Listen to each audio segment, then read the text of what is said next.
this dream of yours of starting a gallery and running a seven-figure gallery. Where do you see having the gallery? A gallery here in Phoenix? What would be the location? Or do you see several locations across the world? But imagine like you're shopping or doing something, and then next to the shop you see an art gallery, like a fun art gallery. You're like, might as well stroll in there. The most welcoming of environments. Okay. It's also not the most homey. There's no places to sit too. You're stuck standing. Like, I want to have in the actual gallery like seats where you can take a seat, look at the art. Get ready for the next iteration of you on your path to becoming wealthy. On this show, you'll get the insider's view on wealth creation, the class none of us got taught in school, with my co-host, daughter, and beginning investor, Sophia Bosch. And now, let's get started. Welcome to the Becoming Wealthy podcast. I'm your host, Sophia Bosch, and I'm here with my co-host, Michelle Bosch. And Sophia, I'm excited today because I was thinking perhaps this episode could be a little bit more of an exercise on imagination, on basically cultivating that skill that as a visionary is very, very important to remember that we have it. That sometimes imagining and dreaming and basically describing what goals we have allows us to really call those those goals or those visions from the future into the present and help inform like this version of you now on the next best step to start basically implementing and actually getting to those goals. Think of it almost as if like there's your future self, and your future self is actually having a memory of us right now talking about this. And so I would love to ask you a few questions about this dream of yours of starting a gallery and running a seven-figure gallery. So why don't we start with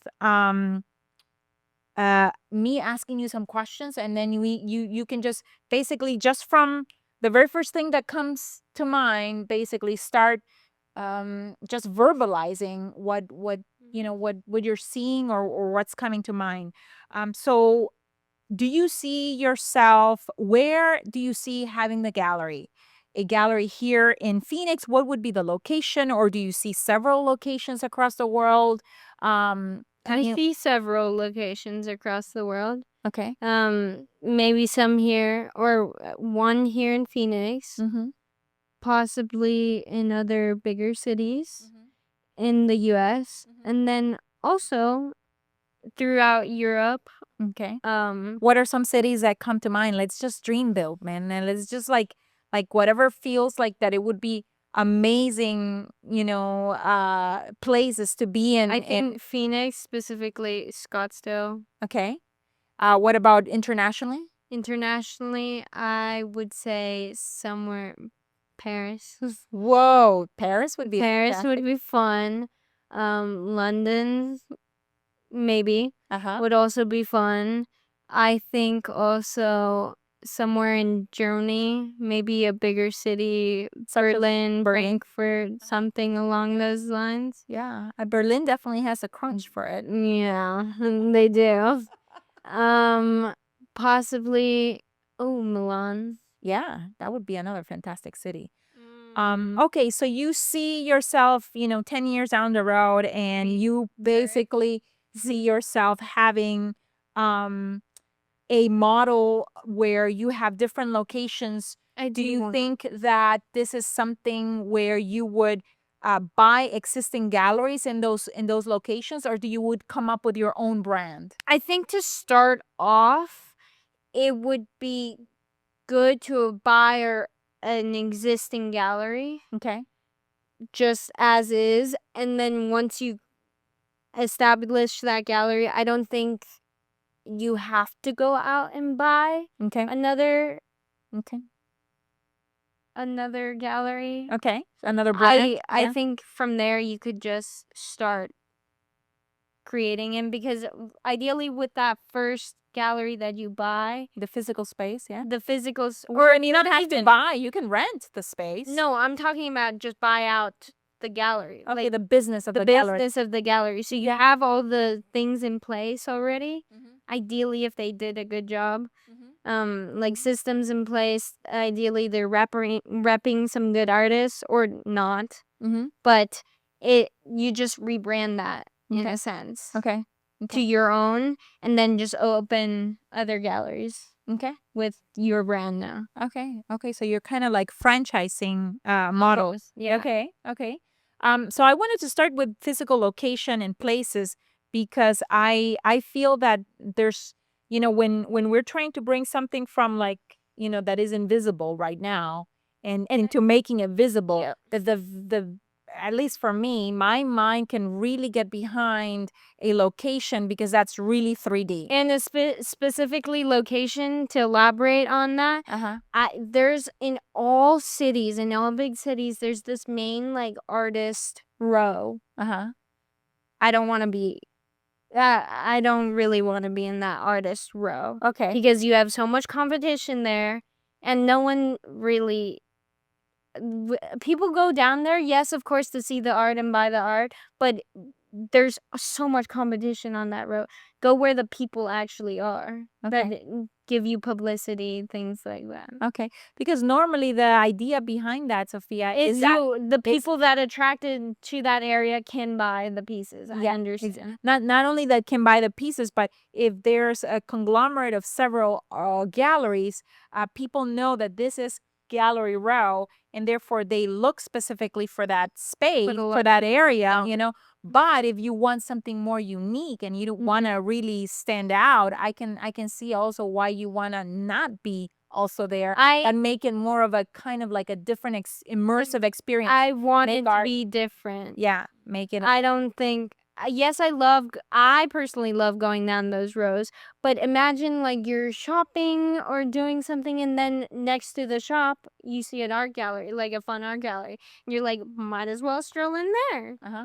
Or the shop. It happened before to us, or it's been next to a shop, and we go in and then we end up buying. Or the art has been inside the shop. Yeah, absolutely. So it's happened to us before where we end up going home with something. what about So I know it works. Selling, for example, or having a concept where maybe there's a cafe or I'd see that. Or live music or 100%. Yeah. So okay, interesting.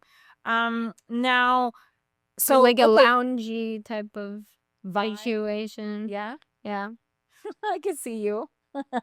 Loving that. Now, as far as okay, so first of all, you would probably buy an existing one versus starting from scratch. Maybe rebrand with your own unique brand. Maybe not in a row where all the rest of the galleries are, but something or a unique experience. I actually was just talking to someone about this. This could also be a thing. Is create almost my own conglomerate instead of going in and working with these other galleries and competing with them. Get the real estate, get the building for it, and basically create almost little stalls, not stalls, but like little divided up for it each artist. Ah, okay, little that you like represent either sections or it's like some sort of flow that moves you through it. Okay. And then host events there. Now things like now to begin with, I like that. Now to begin with, how many artists do you think that you would need to basically partner with in order to create a successful? Well, they have to be. I would specifically choose good artist. Well, good. Obviously, you want that. Yeah. But how many do you think that you need to represent in order to have enough variety and a good selection of It depends on the artist, to be honest, because a lot of artists. There's some artists that do the exact same thing over and over again, just changing little things. Let me come to this question then from this perspective then. What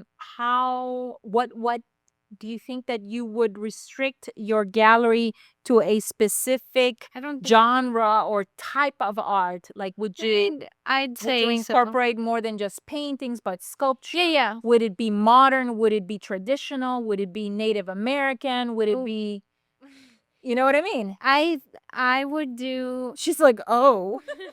Just because in Arizona specifically, all the art row is a lot of people that come into town. They want something to remember their time in Phoenix, so they have a lot of traditional like Arizona art. Yeah, which is like cacti and roadrunner and this and that, and it's like it's a certain style that I just don't like personally. Okay.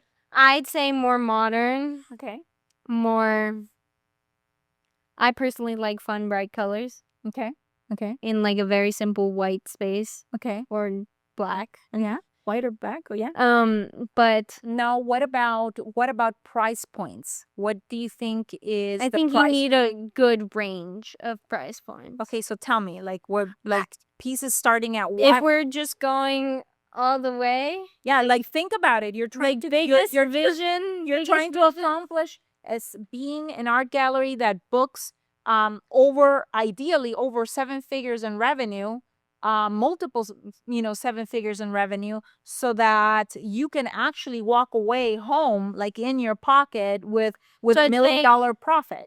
I'd say I'd say we'd start around entry level pieces if you want to print. Yeah, ideally you don't want to print, but Okay, but what would be the price point of those entry level pieces? entry level, I want to say 3,000. $3,000. Okay, up to what? Because now if I just want Up to 200. $200,000. That's a big range. Okay. Wait, hold on. That's a big range. That's a large range. So do you want to bring it lower to maybe $100,000 pieces? Because what I wanted to show you basically is show you a little bit of the math that if you are trying to create $1 million revenue business, Then you basically sell- selling art divided by $3,000, you're gonna have to sell 333 pieces. We'll start at. There's other stuff. Exactly. So you basically need to have 333 transactions to get to that In a year? in a year in order to create that level of That's revenue. doable. That's doable. Yeah, $3,000. But if you start, Or- or how about we start at like 5,000? Okay. Then you need 200. Yeah, exactly. transactions. 200 transactions, which means that if you're having 200 transactions divided by 12 months, that you need to be selling approximately 16 to 17 pieces of art per month.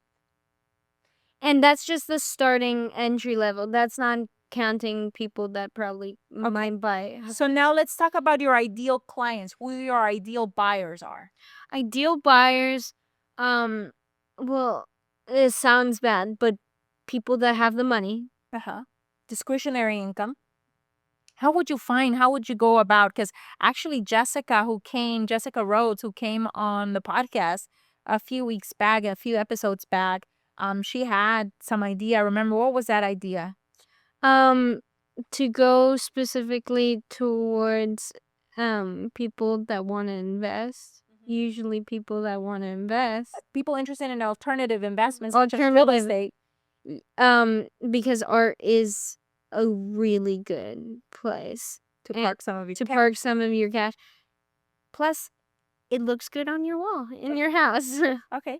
So basically, so then you're thinking about possibly marketing basically to find this ideal client with people that are already in, say, real estate, and really kind of like master the I would say the niche of alternative investing, But also, through real estate and art. yeah, real estate and art, I love that.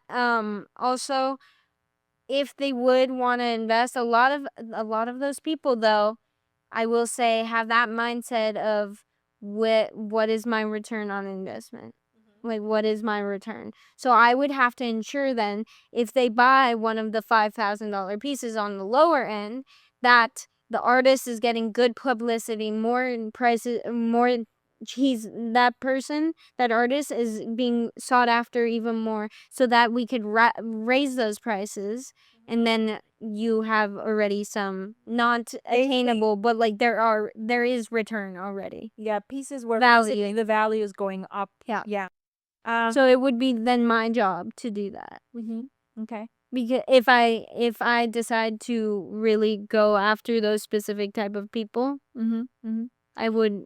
So do you think that you would go then for artists that are already established, that are up and coming, or completely new artists? Like how would you?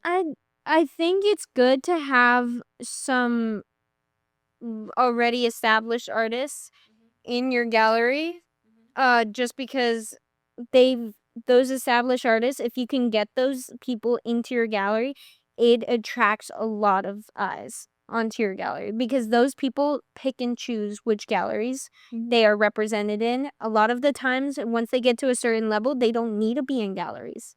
They can just go off on their own. Okay. So you want to catch them right before that. Okay. Bring some eyes on you. From your interview, And so then, if the majority of it is up and coming or just artists that no one knows about, then those eyes will be on your gallery and they will see everything else. what do you see as far I need a as couple, like a mixture. what do you see as far as digital art? Would that be part of your Yeah. the portfolio that you're? I think that's 100% something that I have to look into. Yeah. Like, not just because I want to, but I think I have to. Yeah. Just because the world is changing. Yeah. Digital art is a thing. Selling for A gazillion. lot. So that is something that I will be on, and maybe then I create a huge online shopping thing with just marketplace with digital art.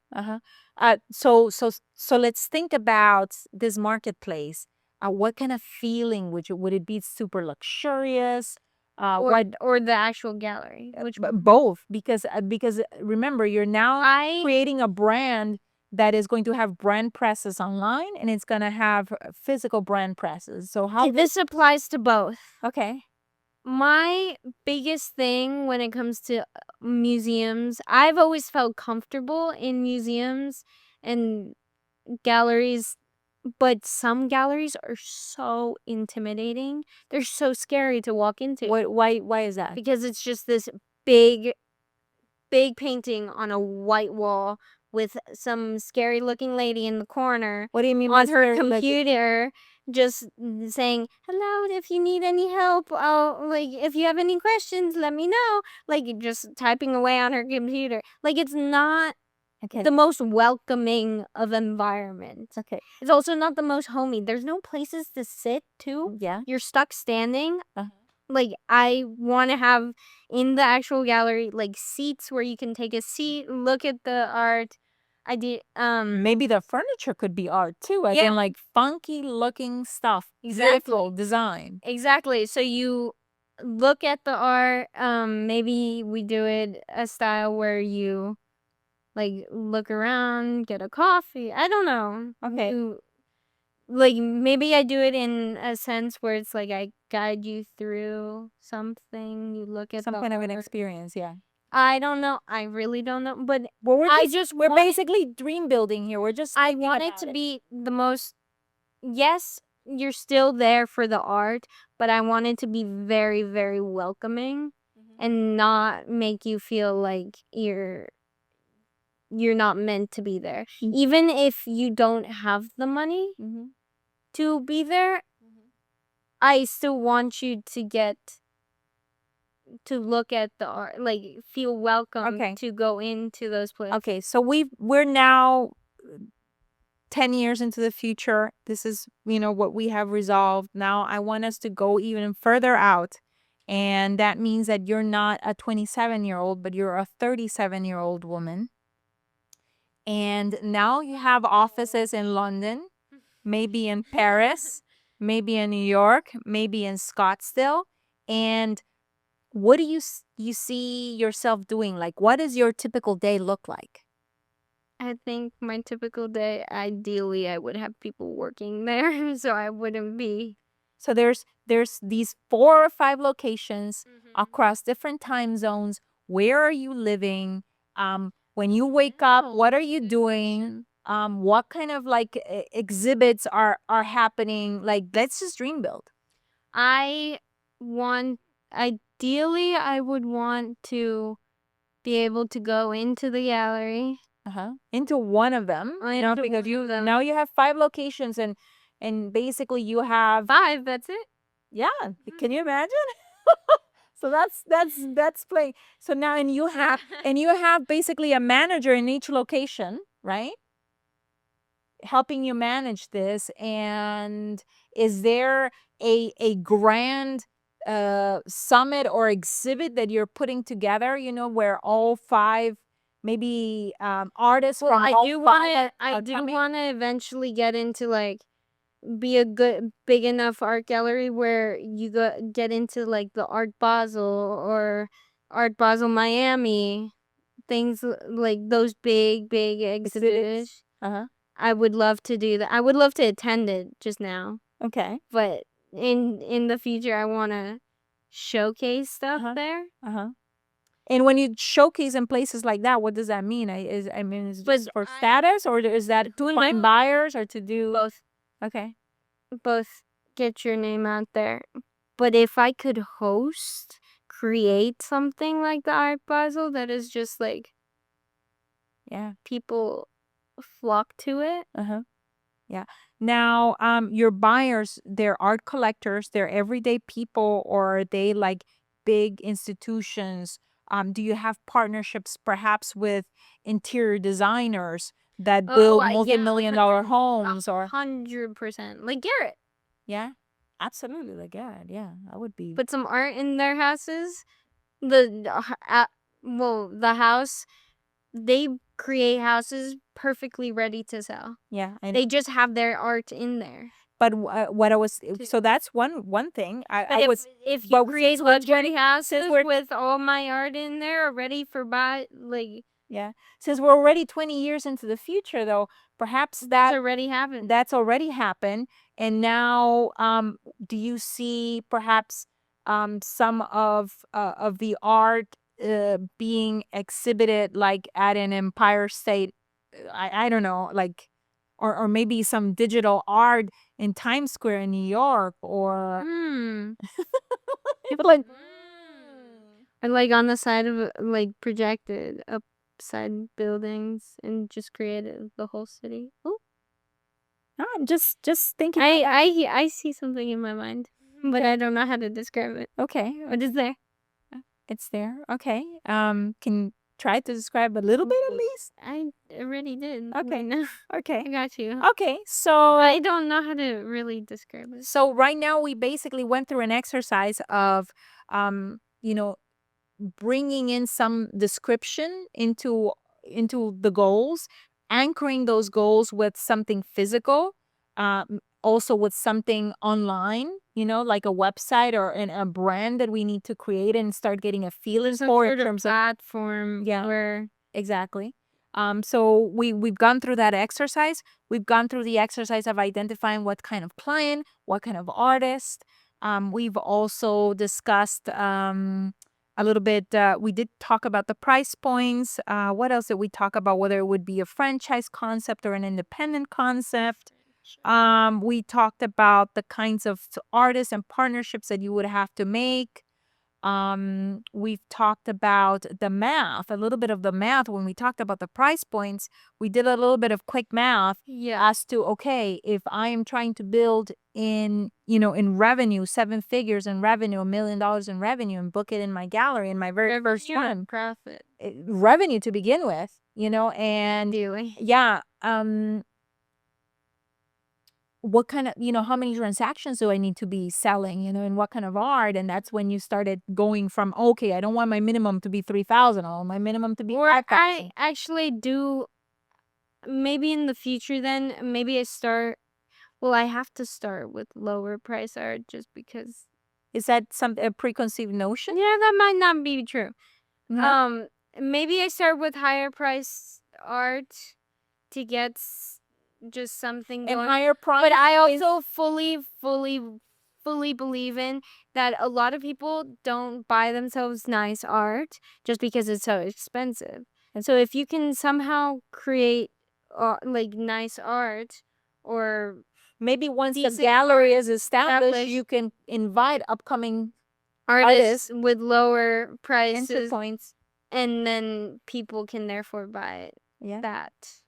Yeah. So yeah, I'm trying to think about like I truly believe that everyone should because marketing feel is like they should. marketing is a real expense, and in order to get to critical number of eyes looking at you, it costs money to market. And so I'm always thinking, you want a higher price point, but you can also look at this from the other perspective, that you could also build a platform of an audience that is organic basically, and that is super wide. Yeah. And because of the width of this audience, you can basically start with lower price points that you But I sell think to you more people. first have to start niche, and then you have to Yeah. there. Yeah. In So my opinion. two ways about it. Okay, so interesting. So I just wanted us to basically go through the exercise of using our imagination, dreaming, going into the future, coming back into the present, and basically taking a look of what that goal could look like. Tangibly in a physical space with the kinds of people that we would be in partnership, the relationships that we would need to develop, the price points, the clients that we're trying to attract. And I think this has been a really great exercise for you to get a little bit more I also think solid as to not just it being an idea out there, poofy air in the sky. I just feel like now it's gotten me started for more ideas. Especially now that I'm doing like art history at the AP. So it's been teaching me about what is art truly. What do you consider art? Blah blah blah. Is it sculptures? Is it this or that? It's but I've also like the fashion weeks just ended. So like the winter fall. Also, you're Fashion thinking week. that you bring that into this concept. Either I'm not designing the clothes, but the gallery could be the space that holds fashion shows, or I provide art to go within the fashion show, because you should see these elaborate walks and labyrinths that they have. Some of the time it's like with big statues here there. Who provides those statues? And the art that's on the wall sometimes. Okay, so basically, yeah, to create an experience in different places is what you're thinking of, where this basically the gallery can come to the people versus the people coming to the gallery. Yeah. Okay, wonderful. Well, thank you so much for going through this exercise with me. And we need to have a similar exercise, I think, as far as real estate and your real estate business goes. But I wanted to basically start with the art because I thought perhaps it's going to be easier. But then we can start looking at another episode and dream building from a real estate perspective. How do you see your portfolio, your holdings, your investments growing, and some of the things, tactical things that we need to start doing right now to start basically growing that portfolio. So thank you so much, Sophia, and thank you so much for listening to us, for all of you guys at home. If you enjoyed today's episode, give us a 5-star review. If you have any questions, any topics that you want us to discuss here on the podcast, send those over as well. And thank you so much for being with us, and looking forward to being with you on another episode of Becoming Wealthy.